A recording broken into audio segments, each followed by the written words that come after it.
There's a phrase, an idea that we find in the Bible that basically tells us, wait upon the Lord. Actually, for many people, this would not be one of their favorite.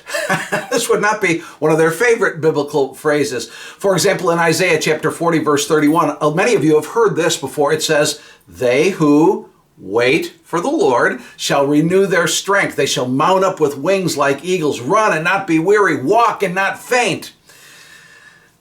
What does it mean to wait upon the Lord? What is that? Well, it means rather than thinking up a quick response and maybe even a kind of a reckless response to some situation, some challenge in life, and then immediately trying to force your plans, your position, your point of view, your will, your desires, instead, allow a little time to pray.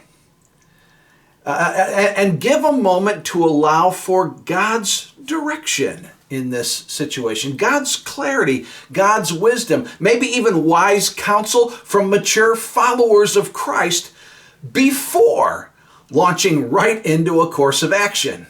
Oh, hold on, wait a minute. Now, this doesn't mean that we don't act or that we just wait around forever. I realize it's possible to err in the other direction when it comes to these kinds of things as well. In other words, it's possible to sit around and do nothing, using the excuse of waiting on the Lord to avoid getting busy.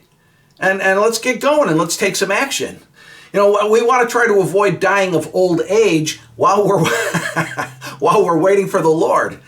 The basic idea here is just be careful not to immediately rush into a response.